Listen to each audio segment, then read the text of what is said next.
Bismillahirrahmanirrahim. Assalamualaikum warahmatullahi wabarakatuh. Waalaikumsalam warahmatullahi wabarakatuh. Kami dari kelompok 2 Psikologi Perkembangan akan mempresentasikan hasil diskusi kelompok kami.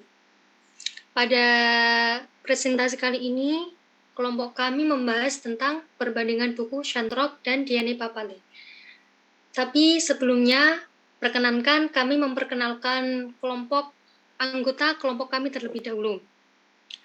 Anggota kelompok kami terdiri atas yang pertama ada Enjang Cahyani Kusuma Anwar dengan NIM 30702100002. Selanjutnya ada Abdillah Fitri Khairun Nisa dengan NIM 30702100013. Selanjutnya ada Alfi Nasrotun Na'mah dengan NIM 30702100025.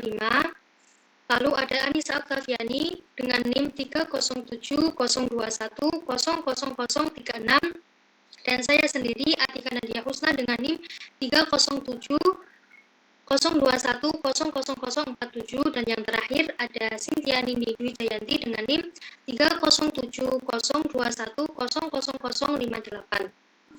Baiklah, untuk menyingkat waktu langsung saja pemateri pertama disilahkan menyampaikan materinya. Kepada Enjang Cahyani Kusuma Anwar, disilahkan. Oke, terima kasih Nadia. Langsung saja saya mulai, yaitu perbandingan buku Shantrok dan Diane Papale.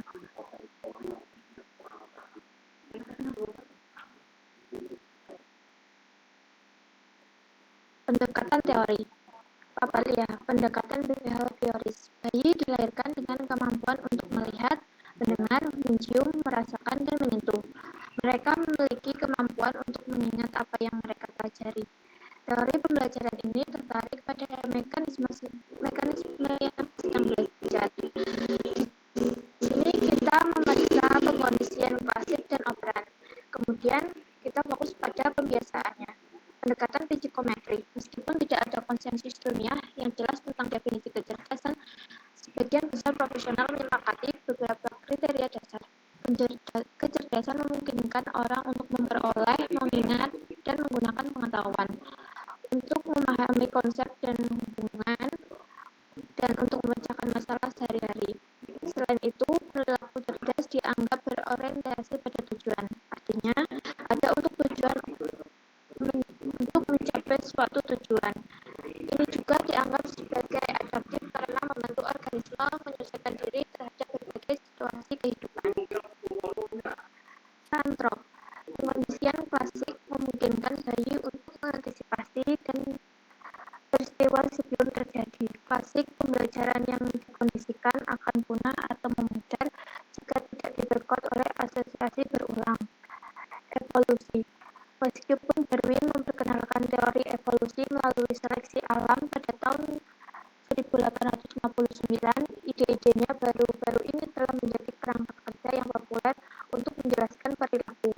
Pendekatan terbaru psikologi evolusioner menekankan pentingnya adaptasi, reproduksi, dan survival of the fittest dalam membentuk perilaku.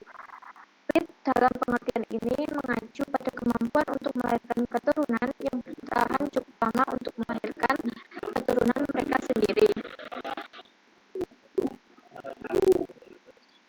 Dalam pandangan ini, seleksi alam menyukai perilaku yang meningkatkan keberhasilan reproduksi, kemampuan untuk meneruskan gen Anda yang berikutnya. Menurut Blooming dan lain-lain, David Bush mengatakan bahwa berpengaruh dalam merangsang minat baru tentang bagaimana evolusi dapat menjelaskan perilaku manusia. Dia beralasan itu hanya saat evolusi membentuk fitur fisik kita seperti bentuk dan tinggi tubuh, itu juga mempengaruhi cara kita membuat keputusan. Seberapa agresif kita adalah ketakutan kita dan pola kawin kita. Terima kasih. Saya kembalikan kepada Anda. Terima kasih Enjang atas pemaparan materinya. Untuk materi selanjutnya akan dipaparkan oleh Saudari Abdillah Fitri. Kepada Saudari Abdillah Terima kasih atas kesempatannya. Next. Korelasi lingkungan. Papalia tidak menjelaskan adanya korelasi lingkungan, tetapi Papalia menjelaskan bahwa yang mempengaruhi perkembangan anak-anak adalah gen dan lingkungan atau teman sebayanya. Penelitian dalam genetika perilaku didasarkan pada asumsi bahwa pengaruh relatif dari keturunan dan lingkungan dalam suatu populasi dapat diukur secara statistik. Jika hereditas merupakan pengaruh penting pada suatu sifat, orang yang lebih dekat secara genetik akan lebih mirip dalam sifat itu. Studi keluarga, studi adopsi, dan studi kembar memungkinkan peneliti untuk mengukur heritabilitas sifat-sifat tertentu. Next. Penjelasan Santrok antara korelasi lingkungan dan hereditas. Kesulitan-kesulitan yang peneliti temui ketika menginterpretasikan hasil kembaran studi dan studi adopsi mencerminkan kompleksitas interaksi hereditas lingkungan. Beberapa interaksi ini adalah korelasi hereditas lingkungan, yang berarti bahwa gen individu dapat mempengaruhi jenis lingkungan di mana mereka berada terkena. Dalam arti tertentu, individu mewarisi lingkungan yang mungkin terkait atau terkait untuk kecenderungan genetik. Ahli genetika perilaku Sandra Scar, 1993, menggambarkan bagaimana hereditas dan lingkungan berkorelasi.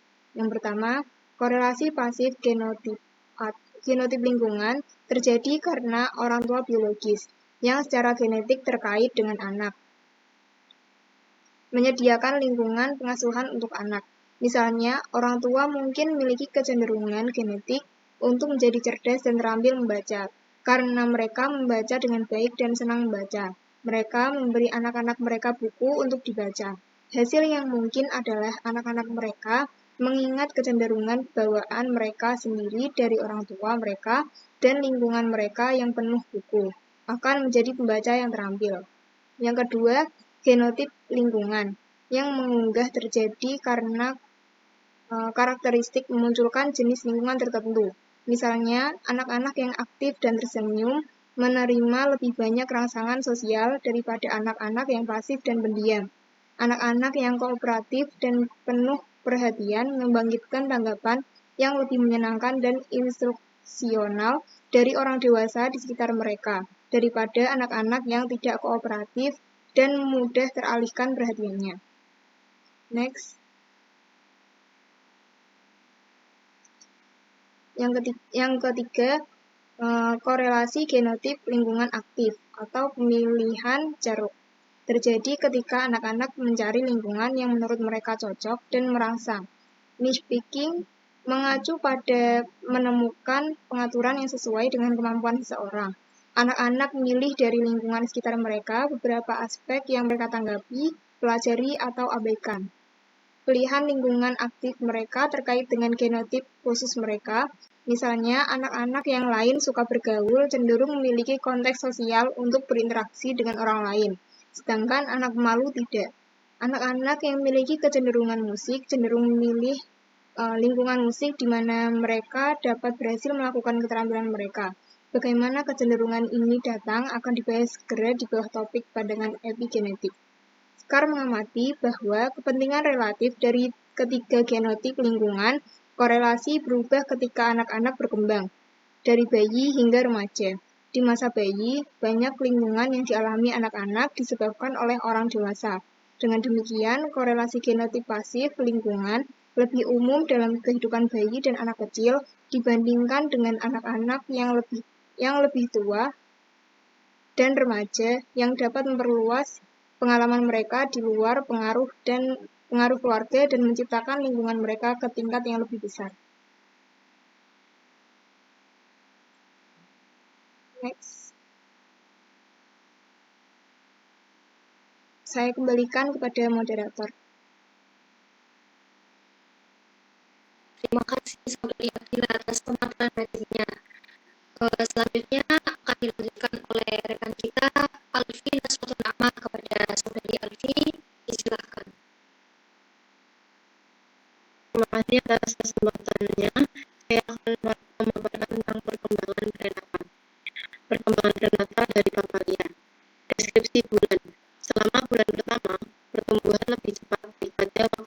selama hidup. Embrio mencapai ukuran 10.000 kali lebih besar dari zigot. Pada akhir bulan pertama, panjangnya sekitar 1 inci, darah mengalir melalui vena dan arterinya. Ia memiliki jantung yang sangat kecil, berdetak 65 kali per menit. Ini memiliki awal otak, ginjal, hati, dan saluran pencernaan. Tarik pusar berfungsi dengan melihat dari dekat melalui mikroskop. Dimungkinkan untuk melihat pembengkakan di kepala yang pada akhirnya akan menjadi mata, telinga, mulut, dan hidung. Jenis kelaminnya belum dapat dideteksi.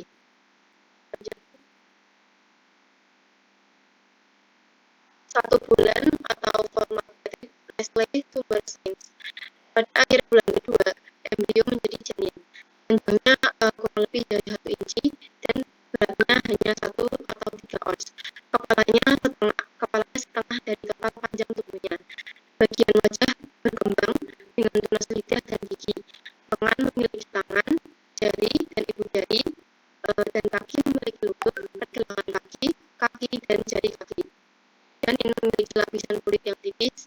Impuls otak mengkoordinasikan fungsi sistem organ. Organ seks sedang berkembang, detak jantungnya stabil. Perut menghasilkan cairan pencernaan, hati, sel darah, ginjal mengeluarkan asam urat dari darah. Kulit sekarang cukup sensitif untuk bereaksi terhadap rangsangan taktil. Selanjutnya adalah 7 minggu atau Clock Edelman atau Sumber Sains. Pada akhir bulan ketiga, berat janin sekitar 1 ons dan panjangnya sekitar 3 inci. Ia memiliki kuku jari tangan, kuku kaki, kelopak mata yang masih tertutup, pita suara, bibir, dan hidung.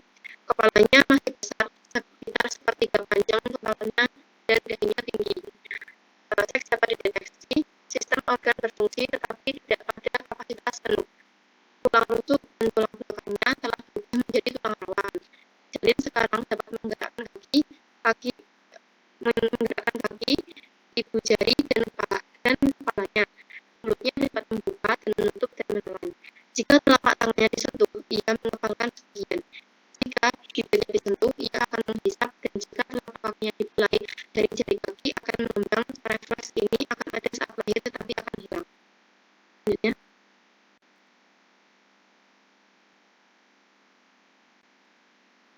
3 bulan selama bulan-bulan pertama kehidupan atau Science Picture LBD atau Sumber Sains.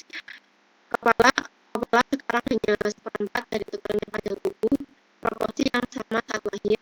Janin sekarang berukuran 8 sampai 10 inci dan beratnya sekitar 6 ons. Plasenta sekarang sepenuhnya berkembang. Ibu mungkin dapat merasakan janin menendang suatu gerakan yang dikenal sebagai good cunning. Aktivitas refleks yang muncul di bulan ketiga sekarang lebih cepat karena perkembangan otot yang meningkat. Selanjutnya adalah 4 bulan. Janin sekarang dengan berat sekitar 12 on hingga 1 pon dan berukuran sekitar 1 kaki. Memiliki pola tidur bangun yang pasti, posisi favorit dalam rahim, disebut kebohongannya, dan menjadi lebih aktif menendang, meregangkan, melihat, dan bahkan lakukan. Kelenjar keringat dan sebus berfungsi. Sistem pernafasan belum memadai untuk menopang kehidupan di luar kandungan. Bayi yang lahir saat ini biasanya tidak bertahan hidup. Rambut kasar sudah mulai tumbuh untuk alis dan bulu mata. Rambut halus ada di kepala dan rambut tebal yang disebut panugo menutupi tubuh. Selanjutnya 5 bulan, 6 bulan, dan 7 bulan. Pada akhir bulan ke-7, janin dengan panjang sekitar 16 inci dan berat 3 hingga 5 pon sekarang telah mengembangkan pola refleks sebelumnya. Ia menangis, bernafas, dan menelan, dan mungkin menghisap jempolnya. Panugo mungkin menghilang sekitar waktu ini, atau mungkin ada sampai segera setelah lahir. Rambut kepala mungkin terus tumbuh. Kemungkinan janin dengan berat setidaknya 3 pon akan bertahan cukup baik, asalkan mendapat perhatian medis intensif. 8 bulan dan 9 bulan bayi baru lahir. Sekitar seminggu sebelum kelahiran, janin berhenti tumbuh setelah mencapai berat rata-rata sekitar 7,5 pon dan panjang sekitar 20 inci. Dengan anak laki-laki cenderung sedikit lebih panjang. Bantalan lemak terus terbentuk, sistem organ beroperasi lebih efisien.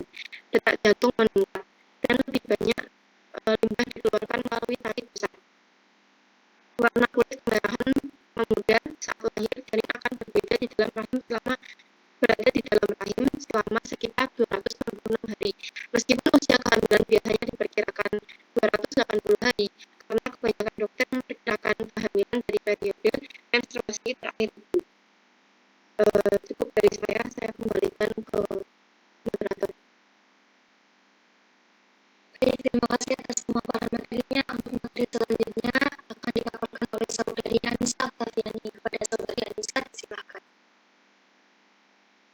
Yang selanjutnya yaitu tes prenatal menurut Sandrock. Sebuah tes dapat menunjukkan apakah janin berkembang secara normal termasuk USG, sonografi, MRI janin, sorry,virus pengambilan sampel, amniocentesis, screening darah ibu, dan diagnosis prenatal non-invasif. Tes ultrasound sering dilakukan 7 minggu setelah kehamilan dan pada berbagai waktu kemudian dalam kehamilan. Sonografi ultrasound adalah pemeriksaan medis prenatal prosedur di mana gelombang suara frekuensi tinggi diarahkan kepada tubuh hamil. Gema dari suara diubah menjadi representasi visual dari struktur bagian dalam janin. Teknik ini dapat mendeteksi banyak kelainan struktural pada janin, termasuk mikroensefali, suatu bentuk keterbelakangan mental yang melibatkan otak kecil yang tidak normal. Ini juga bisa ditentukan jumlah janin dan diberikan petunjuk jenis kelamin bayi. Hampir tidak ada risiko bagi wanita atau janin dalam tes ini.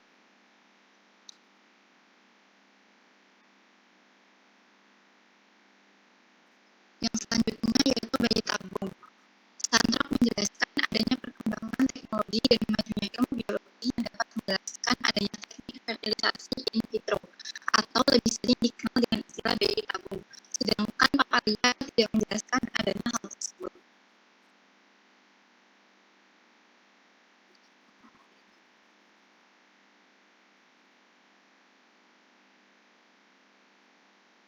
Dalam buku Sandrock juga menyebutkan kemajuan terbaru dalam pengetahuan biologi juga telah terbuka banyak pilihan bagi individu infertil. Sekitar 10 hingga 15% pasangan di Amerika Serikat mengalami infertilitas yang didefinisikan sebagai ketidakmampuan untuk hamil. Seorang anak setelah 12 bulan melakukan hubungan seksual secara teratur tanpa kontrasepsi. Penyebab infertilitas dapat beristirahat dengan wanita atau pria itu. Wanita itu mungkin tidak berevolusi atau melepaskan telur untuk dibuahi, dia mungkin memproduksi ovum abnormal. Falopinya saluran tempat ovum biasanya mencapai rahim mungkin tersumbat, atau dia mungkin mengalami penyakit yang mencegah implantasi embrio ke dalam rahim. Pria mungkin memproduksi terlalu sedikit sperma. Sperma mungkin kurang motilitas atau kemampuan untuk bergerak secara memadai, atau dia mungkin memiliki lorong yang tersumbat. Di Amerika Serikat sendiri, lebih dari 2 juta pasangan mencari bantuan untuk infertilitas setiap tahun. Dalam beberapa kasus infertilitas, pembedahan dapat memperbaiki penyebabkan. Di lain, obat berbasis hormon dapat meningkatkan kemungkinan memiliki anak.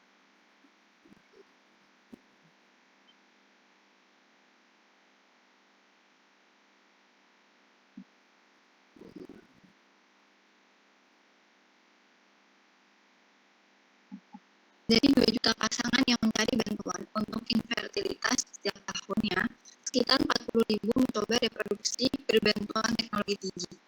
Sejauh ini, teknik yang paling umum digunakan adalah fertilisasi in vitro atau IVF, di mana telur dan sperma digabungkan dalam cobaan laboratorium.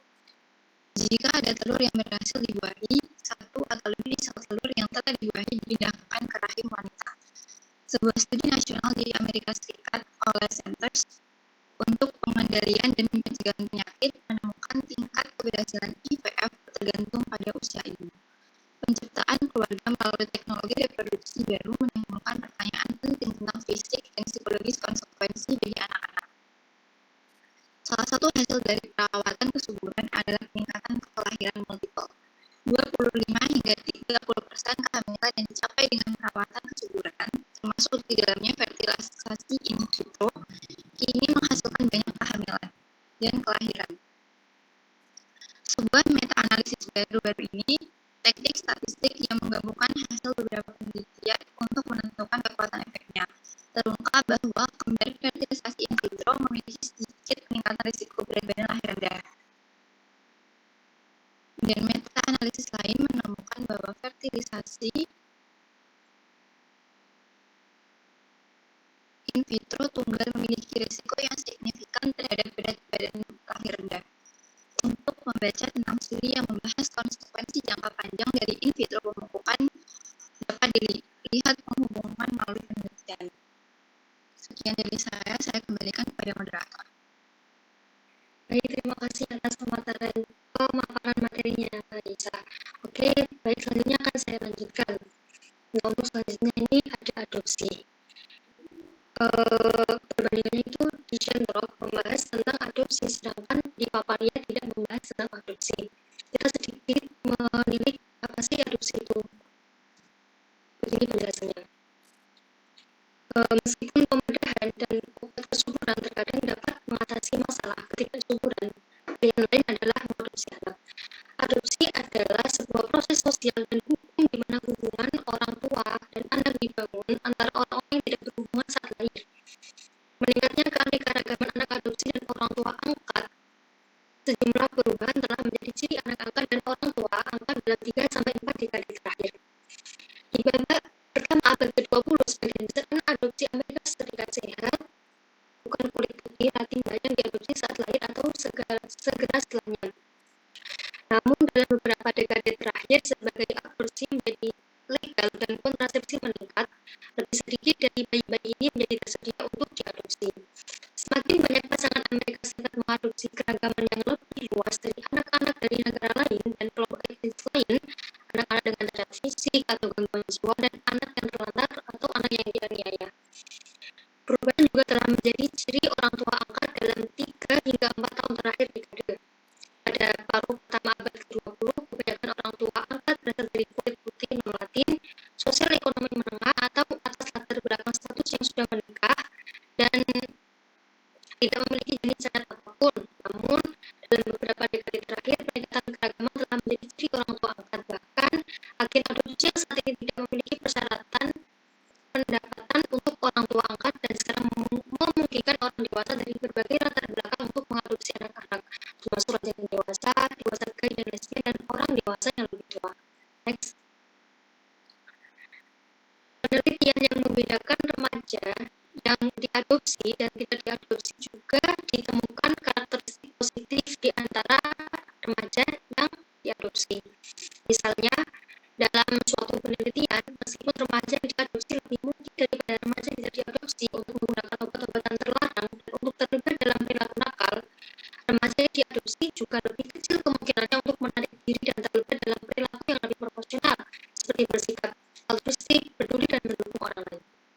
Namun, sebagian besar anak angkat, termasuk yang diadopsi pada usia yang lebih tua, lintas ras, dan lintas negara, ini dapat menyesuaikan diri secara efektif, dan orang tua melaporkan kepuasan yang cukup besar dengan keputusan mereka untuk mengadopsi. Dalam satu studi nasional baru-baru ini, tidak ada perbedaan dalam perilaku antisosial anak adopsi dan non-adopsi dewasa. Sebuah tinjauan penelitian terbaru dari 88 studi juga mengungkapkan tidak ada perbedaan dalam harga diri anak adopsi dan non-adopsi, serta tidak ada perbedaan antara adopsi transrasial dan ras yang sama. Selain itu, anak-anak jauh lebih baik daripada anak-anak dalam pengasuhan jangka panjang atau dalam lingkungan kelembagaan. Sebuah studi baru-baru ini terhadap bayi di Cina mengungkapkan bahwa perkembangan kognitif mereka meningkat 2-6 bulan setelah adopsi mereka dari panti asuhan dan lembaga. Next. Selanjutnya ada emosi. Di Papalia menjelaskan tentang perkembangan emosi pada anak, sedangkan di Shenrock menjelaskan tentang emosi ibu pasca persalinan. Untuk lebih jelasnya akan diteruskan oleh teman kita saudari Silvia Lili Wijayanti kepada saudari. Terima kasih atas kesempatannya. Seperti yang sudah dijelaskan oleh teman kita Tika Nadia, bahwa di dalam Papalia dijelaskan tentang emosi pada anak, sedangkan di dalam Shenrock dijelaskan pada emosi pada ibu setelah melalui masa persalinan. Di dalam Papalia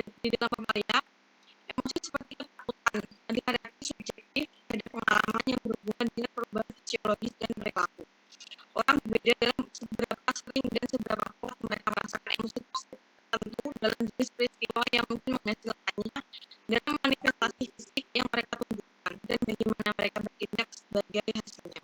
Budaya juga mempengaruhi cara orang merasa tentang suatu situasi dan cara mereka menunjukkan emosi mereka. Beberapa budaya yang menekankan keharmonisan sosial, termasuk Asia, Jerman, dan Israel, tidak mendorong ekspresi kemarahan secara terbuka. Ketika ekspresi kemarahan benar-benar terjadi, mereka tampaknya menarik perhatian. Hal sebaliknya sering terjadi dalam budaya seperti Amerika Serikat dan Yunani, yang menekankan ekspresi diri, penegasan diri, dan harga diri, di mana emosi seperti kesedihan mendapatkan lebih banyak perhatian. Next.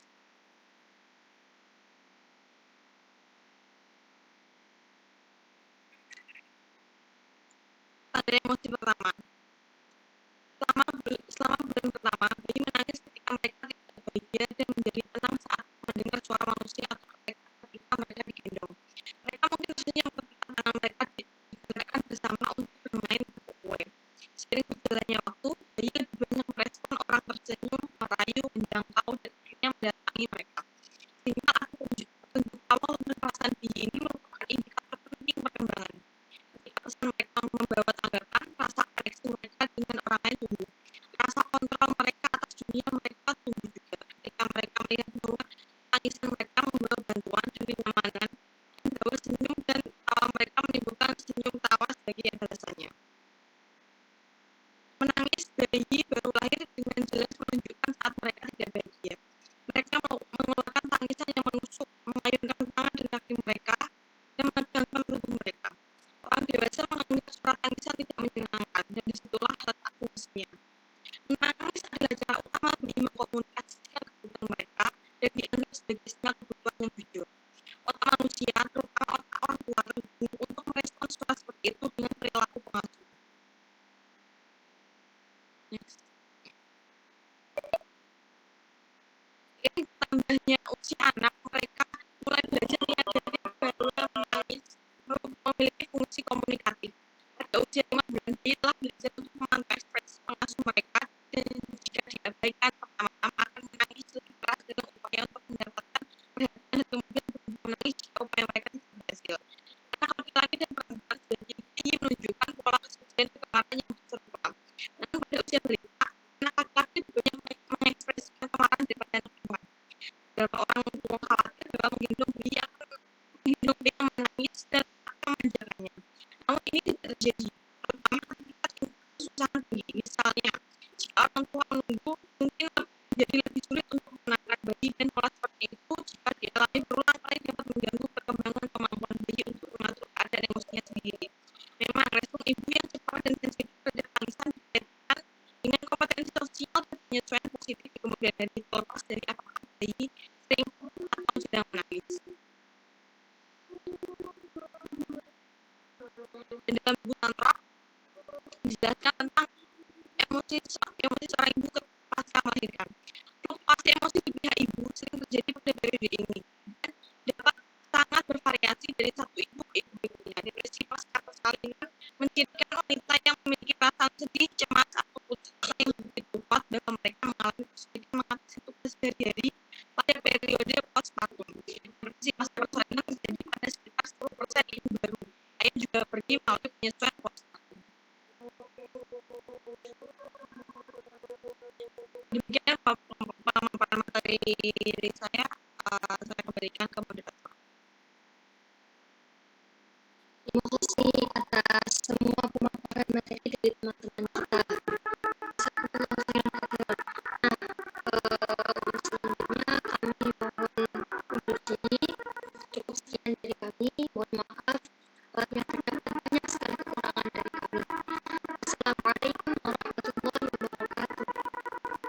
Assalamualaikum warahmatullahi wabarakatuh. Waalaikumsalam warahmatullahi wabarakatuh.